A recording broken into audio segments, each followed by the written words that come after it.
El debate en la cultura política de México es de muy reciente data, ya que el primer debate televisado fue en 1994. Esto quiere decir que durante 30 años solamente ha habido 6 debates presidenciales. Aunque para ser exactos realmente nunca ha habido un verdadero debate en la cultura política de México. Los debates en México son espectáculos televisivos donde cada una de las candidaturas se pelea para ver quién es el más corrupto y el más mentiroso. Suele ser como una riña entre perros y gatos o como una pelea entre dos niños caprichosos. Entre tanta mentira durante los debates es difícil ya distinguir qué es verdad y qué es mentira, ya que los debates basados en calumnias y en ataques han sido muy efectivos en la sociedad de México, la cual ha sido controlada por los medios hegemónicos de la televisión. Pero un verdadero debate debe de haber pruebas, cifras y datos palpables, es decir, no se deben de utilizar ningún tipo de falacias. Las falacias son argumentos que racionalmente son correctos, pero no necesariamente son verdaderos. Por ejemplo, la falacia ad hominem se utiliza para descalificar al adversario en lugar de atacar directamente los argumentos del adversario.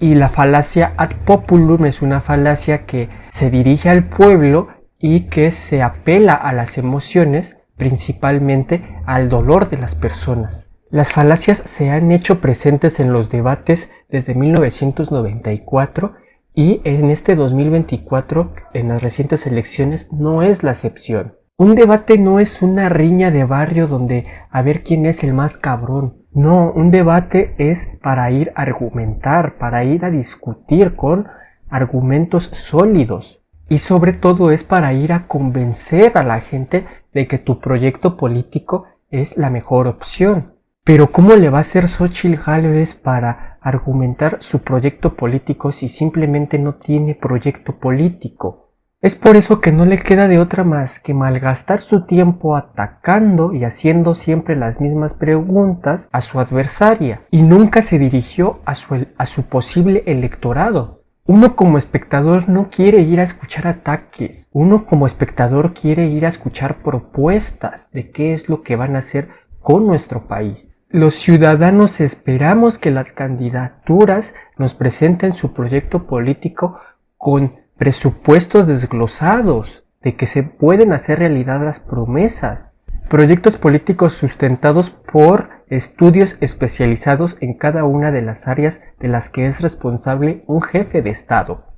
Pero si comienzas el debate diciendo que conoces a México como nadie y después me dices que puedes almacenar agua potable en el lago de Texcoco cuando el lago de Texcoco es salado, quiere decir que realmente no conoces a México, no conoces su historia, porque el lago de Texcoco es salado desde antes de la llegada de los españoles. Eso solo refleja la ignorancia de la candidatura sobre el conocimiento del país y sobre el problema específico, en este caso, que se sufre del agua. Este tipo de propuestas simplemente son ocurrencias que no están redactadas en un proyecto político congruente y con presupuesto desglosado, porque el presupuesto desglosado es el sustento con el cual se puede decir que sí se va a cumplir en el sexenio. Uno de los más graves problemas de la cultura política de México es que los políticos se dedican a mentir y a prometer a lo estúpido. Y eso es muy peligroso porque cuando se desconoce el presupuesto real de una nación y lo que se puede hacer con él,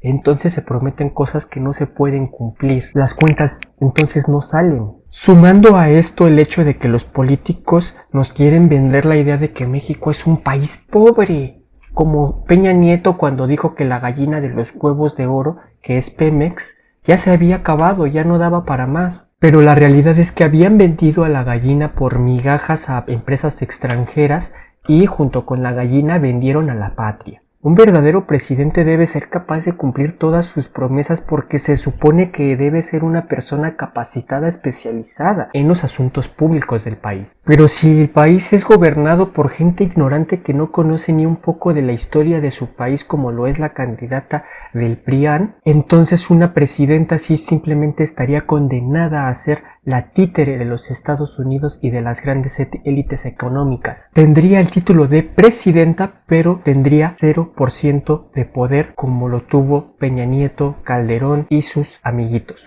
Mentir durante una campaña y durante un debate es una estafa electoral. Es un tipo de extorsión. Tenemos el ejemplo más reciente de Argentina con Milei, porque Milei estafó electoralmente a su pueblo, porque prometió cosas que no ha podido cumplir y que no las va a cumplir. Dijo que iba a sacar a la casta de la cultura política de Argentina y ahora la casta es su gabinete. Dijo que el ajuste económico no iba a ser al pueblo y está ajustando al pueblo. Dijo que iba a haber crecimiento económico en Argentina y ahora Argentina se encuentra con una devaluación de su moneda y con ello el crecimiento de la pobreza. Sin olvidar que ahora Milei vendió la Patagonia a los Estados Unidos y la Patagonia junto con su zona marítima ahora son un enclave de los Estados Unidos, un enclave militar. Recordemos que Xóchitl Gálvez es simpatizante con las ideas de Milei. ¿Qué va a hacer cuando llegue a la presidencia? Ahorita nos está diciendo que no quiere quitar los programas sociales, pero cuando llegue lo va a hacer y va a ser una estafa electoral. En México ya hemos pasado por muchas estafas y por muchos fraudes electorales, al menos desde 1988 cuando llegó Salinas al poder. Pero México ha cambiado y yo considero que ahora la gente ya tiene mayor información para evaluar las candidaturas y ver cuál es realmente la mejor opción para el país. Aún falta mucho que transformar en la cultura política de México y para ello es importante que no nos dejemos llevar ni por fanatismos ni por politiquería. El tema de la comunicación en un debate es fundamental. Se debe de utilizar determinado tipo de lenguaje y los candidatos y candidatas se deben dirigir a los votantes. No se deben de atacar entre ellos. Deben de proponer y hacerse escuchar a los votantes. Es verdad que los formatos de los debates son muy diversos, pero en lo general un debatiente debe de investigar y de leer mucho para poder hablar de los temas y problemas que se presentan en un debate. Pues para hacer ataques, calumnias y decir mentiras solamente se necesitan de ocurrencias, mientras que para debatir verdaderamente se necesita de un arduo trabajo de investigación especializada. La política no es un juego, es un oficio, y las candidaturas deben de usar fuentes confiables y verificables, y no, un montaje de Loret no es una fuente confiable. Se debe de recurrir a bibliografía especializada, algo muy poco visto en los debates.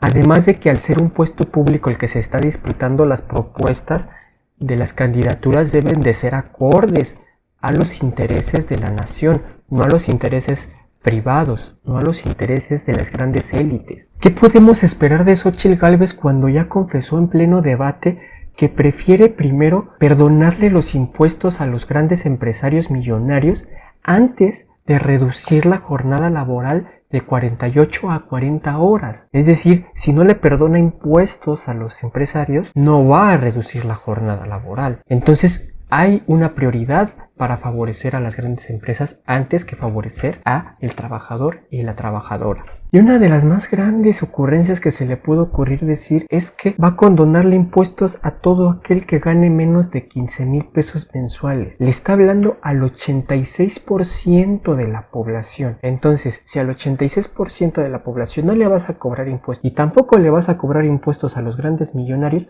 entonces, ¿con qué vas a recaudar fondos para la nación? Vas a dejar un país en quiebra, sin fondos. Es una incongruencia que no se puede hacer, es una mentira, no lo va a poder hacer. Lo que sí va a poder hacer es perdonarle los impuestos a los grandes empresarios, pero jamás le va a perdonar impuestos al trabajador o a la trabajadora que gana menos de 15,000 pesos, porque la gente que gana menos de 15,000 pesos es el 86% de la población de México. Eso es imposible de hacer y obviamente es una mentira que no va a poder hacer cuando llegue su momento, que no va a llegar el momento en el que ella sea presidenta, pero si llegase el momento sería una estafa electoral porque es algo que no va a poder cumplir. Los debates no son para atacar ni decir vulgaridades. Cualquier persona con todas sus facultades mentales sabe que no se debe de comportar de la misma forma en un espacio que en otro espacio. No es lo mismo hablar con tus compas, con tus amigos, con tu familia, con tus compañeros de la escuela, con tus compañeros de trabajo, que hablar en un debate,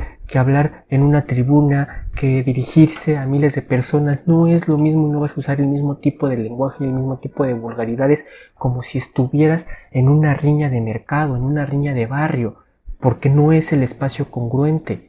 El ir y decir vulgaridades en un debate presidencial es el equivalente a un circo de payasos en un funeral. Quiere decir que es algo imprudente, impertinente. La cultura política debe ser un espacio para que se guarde compostura, para ser congruentes. La compostura tiene que ver con congruencia política. No tiene que ver con que si usas huipil o si usas saquito. No, eso no tiene nada que ver como vistas. La política es un oficio como cualquier otro y un político o política debe de tener vocación, pasión, pero sobre todo una preparación especializada. Debe de leer, algo que muy pocos candidatos hacen. Cuando uno va al médico, no espera llegar con un médico experimentado de 60 años y que le salude diciendo ¡Chido! ¿Qué onda? ¡Con todo! Pues no, uno va al médico y con un médico que se va a dirigir con un lenguaje adecuado porque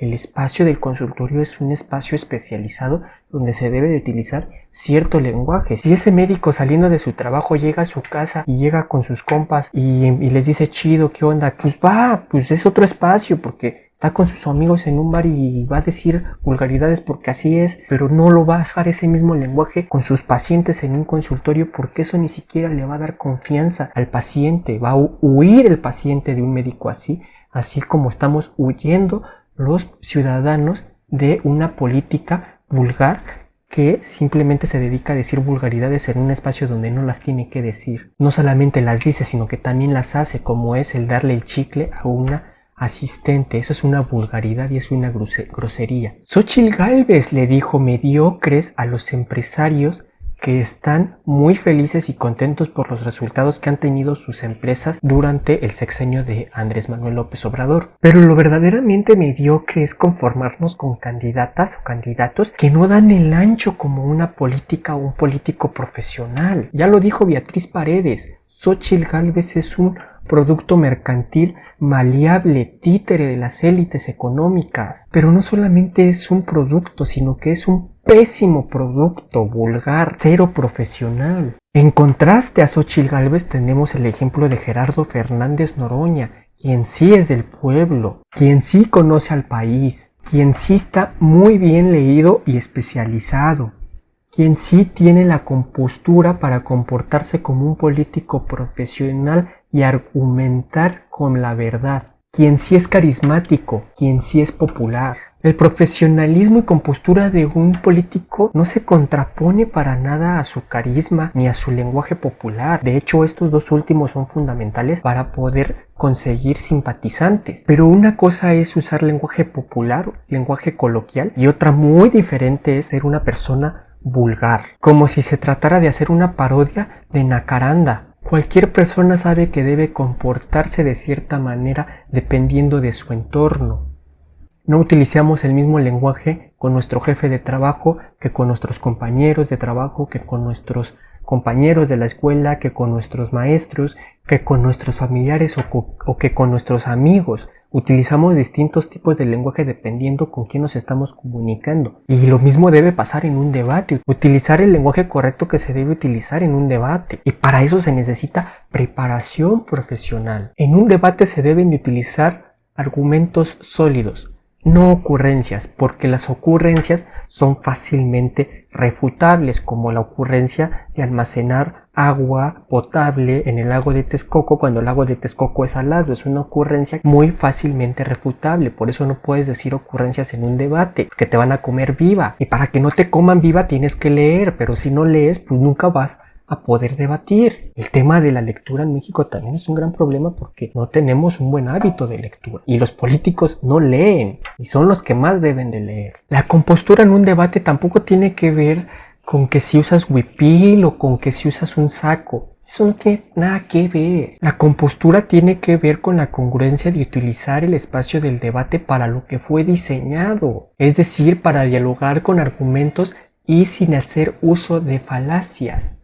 No es una riña verdulera, no, es un debate serio, profesional. La cultura política en México se está transformando y los debates deben de transformarse completamente, ya que los debates no pueden ser un espectáculo farandulero, televisivo, que simplemente es para decir chismes, que la política no se basa en chismes, la política se basa en un oficio especializado. Los debates presidenciales deben ser espacios serios, educados y profesionales, donde se respondan congruentemente las preguntas planteadas por los moderadores. Pero es que los partidos políticos simplemente desprecian y subestiman al pueblo. Piensan que somos pendejos, que somos tontos, que somos ignorantes. Y por eso nos presentan debates televisivos como si fueran riñas verduleras en un mercado. Y piensan que el más vulgar, el que más ataca, es el que gana, pero no. No, el que gana es el que propone, el que gana es el que argumenta, el que gana es el que tiene datos reales, sólidos, con fuentes confiables y verificables. Pero el pueblo no es pendejo y el pueblo no es ignorante. El pueblo ha aprendido a informarse por su cuenta, ha aprendido a criticar a los grandes medios de comunicación hegemónicos. Ya no le creemos a un líder de opinión solamente por ser líder de opinión. Ya nadie es líder de opinión en México. Es más, lo que menos necesitamos en los medios de comunicación son comunicadores que solo opinan, porque opinan desde lo suyo. No, necesitamos gente que informe, no gente que opine. Si bien es cierto que todavía hay mucha parte de la población que es fácilmente manipulable, la verdad es que ha decrecido el número de gente manipulable en cierta medida porque también ha decrecido el analfabetismo en México y ha crecido también la diversificación de los medios de comunicación a través de las redes sociales, a través del internet. Y así como buscamos al mejor médico para que nos atienda, también debemos de buscar al mejor político para que nos atienda como pueblo, como ciudadanía. Ya estuvo bueno de que el mexicano se tiene que conformar con la opción menos peor, porque eso es lo que siempre hemos elegido en México, al presidente menos peor. No, hay que elegir al mejor, pero para ello necesitamos filtros en la política que no dejen que gente ignorante y sin una profesionalización en política llegue a una candidatura. La forma en la que se llevan a cabo los debates presidenciales en México solamente es un reflejo de cómo es la cultura política de nuestro país, porque justamente así es como se llevan a cabo los debates en el Congreso. Hay una decadencia en los debates legislativos de nuestra nación, donde tenemos a verduleras como Kenia López Rabadán, como Lili Telles, como Xóchitl Gálvez, que simplemente se dedican a vestirse de botarga, a rezar con rosario en un Congreso laico y a andar interrumpiendo a quien ocupa la tribuna a cada rato sin respetar los procedimientos y el formato de los debates en el legislativo. Gente que piensa que está en un mercado, pero no es así. Gente que está cero preparada para poder ocupar esos puestos, pero que están ocupando esos puestos porque son pluris, porque nadie las eligió, porque las asignaron los propios partidos. Las iniciativas en los congresos no son votadas ni debatidas con seriedad. Los legisladores votan de acuerdo a sus propios intereses individuales y económicos, no con los intereses del pueblo. Ni siquiera analizan las iniciativas a profundidad, simplemente se dedican a votar facciosamente. Toda propuesta que venga de la bancada de los adversarios es votada en contra simplemente porque viene de los adversarios, sin discutir si realmente es una propuesta que beneficia al pueblo o no. Simplemente porque viene de los adversarios se vota en contra, porque hay que votar en contra todo lo que no es una iniciativa de mi bancada. Es faccioso. Pero en fin, el punto aquí es que la cultura política en México sí se está transformando, pero debe de transformarse para bien, y debemos de cambiar la cultura política empezando por cómo se realizan los debates, y para ello los ciudadanos debemos de exigir que las candidaturas sean gente que realmente dé el ancho, que no sean productos desechables y títeres, no, que sean gente realmente profesional, la que llegue a esos tipos de puestos.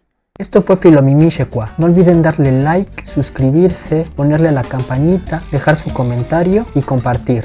Unidad, paz y amor para los pueblos, resistencia para la disidencia. Chao.